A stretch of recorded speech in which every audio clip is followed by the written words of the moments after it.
Oi pessoal, meu nome é Rômulo, aqui é o canal Teolitérias e hoje nós vamos falar a respeito do interpretante, como funciona o interpretante. Então a gente já tem várias playlists aqui falando a respeito do signo, a respeito do objeto, mas hoje a gente vai se dedicar um pouquinho mais, um nível maior, um pouquinho para entender o interpretante, que na verdade é o resultado de todo o processo do signo. Então, quando a gente pensa na semiose, a gente está pensando que o signo ele é um sinal, né, que constrói, né, um outro signo na nossa cabeça, né, um interpretante. E esse interpretante não é só um sentido, ou não é só um outro objeto. Né? O que é exatamente isso, essa ideia que aparece na nossa cabeça, né, pelo estalo do signo? Então, a pergunta é essa: como funciona o interpretante? Então, a priori, a gente vai entender o interpretante. Lá no Suci, a gente tem aquele conceito de significante e significado. Né? O significante seria o suporte material, né? Que está muito ligado ao fonético no Suci. E o significado é a imagem psíquica que surge na cabeça. Mas para a semiótica não é tão simples assim. A semiótica ela se aprofunda mais e ela vai considerar essa imagem psíquica, esse resultado do signo do objeto, como um interpretante. Então, para facilitar, a gente poderia pegar aqui o conceito da Santaella na obra Semiótica Aplicada e ela vai dizer o que é um interpretante. Então, o interpretante ele seria o terceiro elemento da tríade, tá? Ou seja, entre signo, objeto e o interpretante. E esse interpretante ele seria criado pelo signo, né? Como se fosse uma espécie de gatilho. O signo ele é um gatilho externo que você olha, assim como o meu vídeo, assim como essa camiseta, e que vai na tua mente automaticamente gerar aí esse sentido, esse significado, qual seja, mas que nós da semiótica chamamos de interpretante. Essa leitura que você teve, por exemplo, da minha camiseta, dessa cor que apareceu na tua cabeça, para a gente é o interpretante. Mas aí a gente tem que levar em consideração duas situações. Tá? A primeira situação é que um signo, quando ele funciona realmente, ele causa um efeito. Ele causa um efeito sobre a gente, sobre nós intérpretes, ou ele cria um outro objeto na nossa cabeça. Então, essa é a primeira questão. Então, quando você olha um signo, olhou um signo externo, automaticamente a tua mente, a tua psique, ela vai ter um resultado aqui. Ela vai ter um significado. Esse significado que está aqui é um efeito daquele signo, é um efeito, ou ele é uma outra coisa que foi criada a partir daquilo. Isso muda tudo. Porque se for um efeito, a gente vai ter um outro caminho que eu vou explicar para vocês nesse vídeo. Então, se aquele signo que você olhou, então você olhou lá uma pizza, né? Uma propaganda de pizza deliciosa. Se aquela propaganda de pizza, como um gatilho, como um estalo, na tua mente, ela cria um interpretante de fome, ela cria um interpretante de sabor, ela cria um interpretante de novas de experiências que você já viveu com pizza. Então me parece que esse signo ele criou efeitos de qualidade sobre você, intérprete. Né?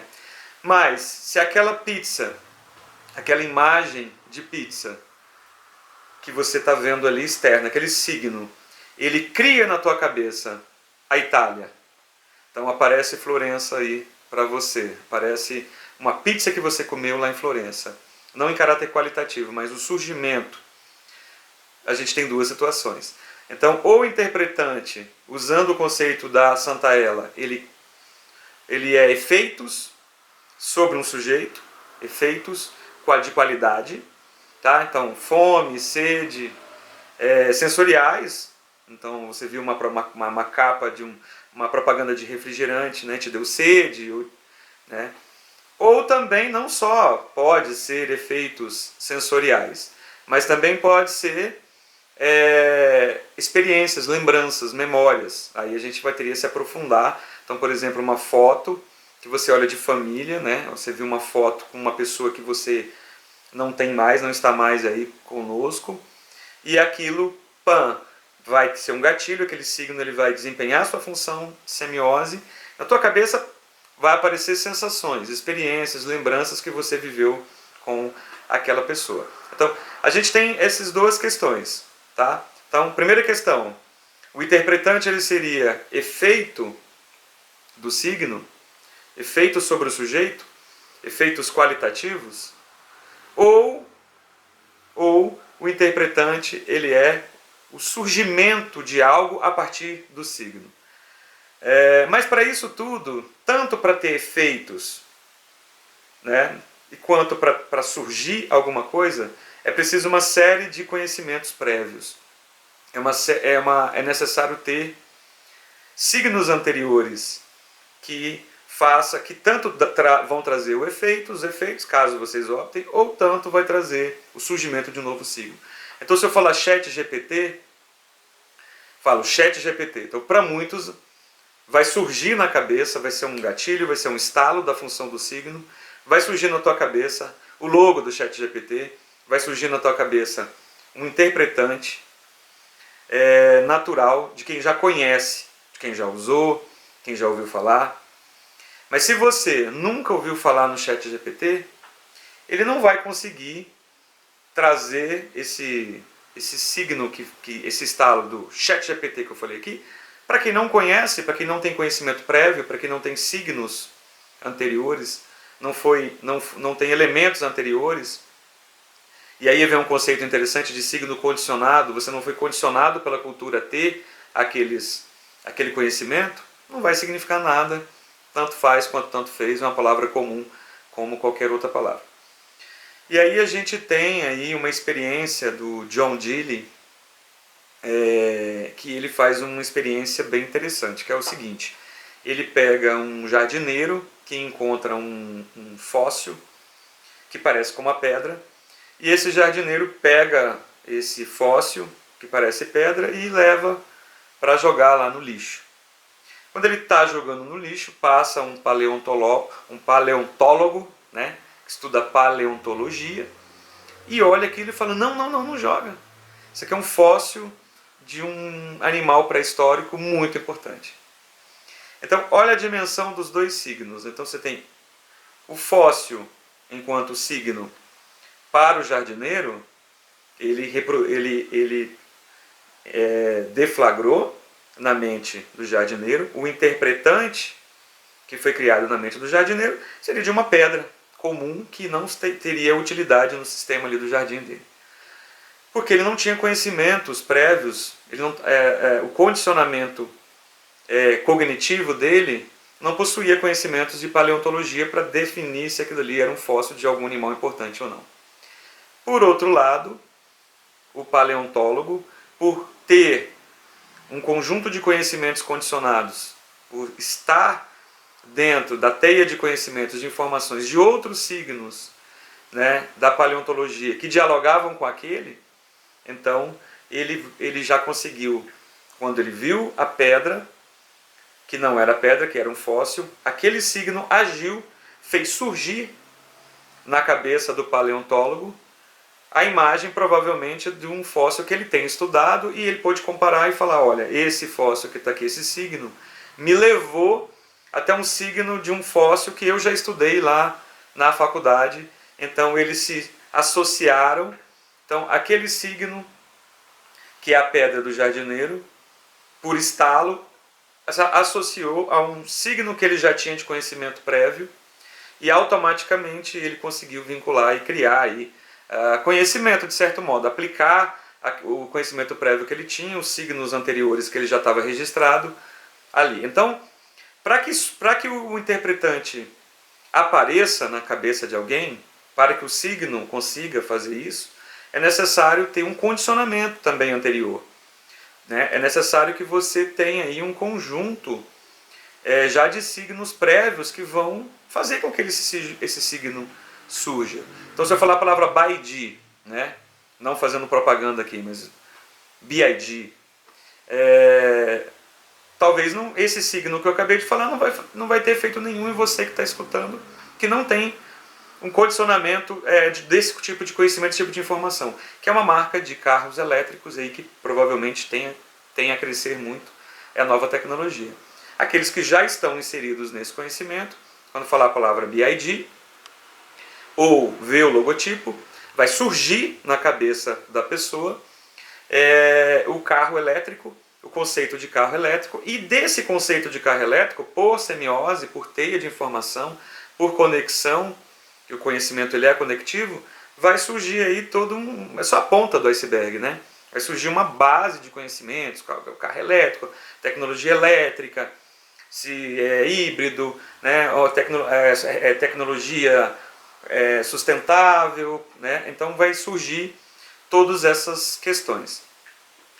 Então, para a gente poder entender, se a gente for pegar aqui, interpretante é o resultado final do processo do signo, então o signo ele dá o gatilho, o estopim, que te dá o interpretante, mas que para que esse interpretante ele apareça na tua cabeça, é preciso que você já tenha tido contato com ele antes. Então, se a gente separar aqui o interpretante imediato e o interpretante dinâmico. O interpretante imediato, aqui se eu falar, por exemplo, carro elétrico, todos vocês aí já têm uma noção de que seja carro elétrico, aqueles que não combustão e tal. Então, esse signo ele leva vocês a um interpretante imediato, um pouco genérico, né, não específico, que não vai requerer de vocês aí muito conhecimento anterior. Ele não vai requerer de vocês aí um conhecimento muito especializado. Então, é uma classe de generalizações. Então, você fala, o carro elétrico, na tua cabeça vai montar um interpretante de carro elétrico que é um interpretante imediato, um pouco. A marca BID, por exemplo, eu já estou falando de um signo que vai requerer um interpretante, nível cognitivo de especialização nesse campo um pouco mais profundo. Então, você vai chamar aí seria um objeto dinâmico. Então é complexa essa ideia de um objeto imediato para um objeto dinâmico, né? Então não fica muito claro essa questão de que para o meu entendimento as coisas mais genéricas constroem interpretantes imediatos, apesar de que há uma obrigatoriedade de ser objeto imediato e objeto dinâmico. Mas é difícil, porque esse objeto dinâmico, por exemplo, se eu falar carro elétrico é um objeto imediato, geral, genérico. Já seria o próprio objeto dinâmico também, carro elétrico. Você poderia pensar em um carro elétrico do jeito que você queira fazer, porque a semiose permite que você interprete, né? Tem interpretantes da medida que você queira, né? Mas eu acho que o mais legal aqui do vídeo, acho que para o vídeo não ficar muito longo, eu quero trabalhar, eu quero fortalecer a ideia dos interpretantes ligados a efeitos, né? Como a semiótica, como a propaganda, a mídia, como a cultura, ela trabalha com essa ideia de que um interpretante é um efeito do signo. E como efeito do signo, a gente vai ter 3 características. A gente vai ter o emocional, o energético, né, e o lógico. Que esses 3 aí eu quero trabalhar num próximo vídeo, que eu vou chamar aí de como funciona o interpretante, parte 2, digamos, para a gente estudar esses 3 elementos. Fique atento que vai sair depois desse vídeo. Acho que eu fecho aqui, separando essa ideia de que o interpretante pode ser aquilo que aparece na tua cabeça a partir do signo, ou efeito a partir do signo, que seria efeito a partir de um intérprete, a partir do sujeito que está por trás disso. Sensações, medos, temores, né? Seria um patamar. E também da importância dos conhecimentos prévios para a gente aparecer, para construir um interpretante, é necessário muito conhecimentos prévios. Fechou? Se você gostou do conteúdo, curte, compartilha, se inscreva no nosso canal que fala aqui sobre semiótica e outras coisas também da área de letras e de linguagem, direito e tudo mais. Bem, um abraço semióticos a todos.